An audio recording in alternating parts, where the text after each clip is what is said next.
Hello guys, வணக்கம் and welcome back to the film புது YouTube channel. இன்னும் 2-3 நாட்களில் பார்த்தீங்கன்னா கூலி படம் ரிலீஸ் ஆகிருக்குது. ஸோ இந்த டயத்தில் AK-64 படத்தோட அப்டேட் விட்டால் அந்த படத்தோட ஹைப் குறைஞ்சு போயிடும் அப்படின்ற ஒரே காரணத்தினால AK-64 படத்தை சம்மந்தப்பட்ட ஒரு சின்ன அப்டேட் கூட விடக்கூடாது அப்படின்ற மாதிரி படக்குழு தரப்பு வந்து சொல்லியிருக்காங்க. பட் அப்படி இருந்துமே இந்த படத்தை பற்றி அன்அஃபிஷியலான ஒரு சில அப்டேட்ஸ் எல்லாம் பார்த்தீங்கன்னா சோஷியல் மீடியா ஃபுல்லாமே வளம் வந்துட்டு இருக்குது. அது என்னென்ன அப்படின்றது ஒன் பை ஒன்னாக இந்த வீடியோவில் நம்ம இப்போ பார்க்கலாம்.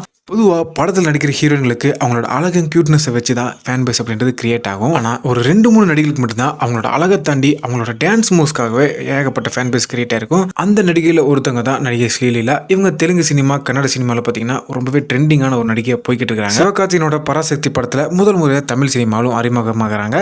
அதே நேரத்தில் நம்ம ஏகேவோட 64 படத்துலையும் நம்ம ஏகேவுக்கு பேரை பண்ணி நம்ம ஸ்ரீலீலா அவங்க நடிக்க போகிறாங்களாம். இந்த நியூஸை பார்த்ததுக்கப்புறம் நிறைய ஹேட்டர்ஸ் கேட்பாங்க, ஏன்டா ஸ்ரீலீலா வயசுனா நம்ம ஏகே வயசுனா அவரு கூட போய் இந்த பொண்ணு ஹீரோயினா போட்டிருக்கீங்களா அப்படின்ற மாதிரிலாம் கேட்பாங்க.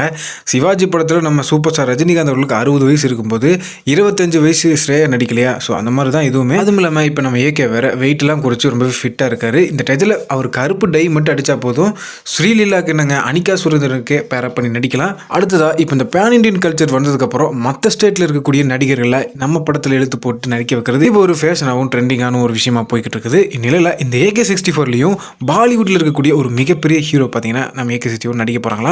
அது யார் அப்படின்றது மட்டும் நம்ம இன்னும் கன்ஃபார்ம் ஆகலை. அக்ஷய் குமார் அப்படின்ற மாதிரி ஒரு நியூஸ் வருது. பட் அது மட்டும் கன்ஃபார்ம் ஆச்சுன்னா இந்த படத்துக்கு நார்த் இந்தியாவில் ஒரு மிகப்பெரிய லெவலில் வரவேற்பு கிடைக்கும். ஸோ நீங்கள் நம்ம AK-64 படத்தில் அக்ஷய் குமார் நம்ம AK கூட இணைஞ்சு வில்லனாவோ இல்லை ஒரு இன்னொரு ஹீரோவாகவும் நடித்தா இப்போ இருக்கும் அப்படின்றத கமெண்ட்டில் உங்களோட கருத்துக்களை போட்டு விட்டு போங்க. மீண்டும் ஒரு இன்ட்ரெஸ்டிங்கான வீடியோவில் நான் உங்களை சந்திக்கும் வரை stay tuned and stay safe.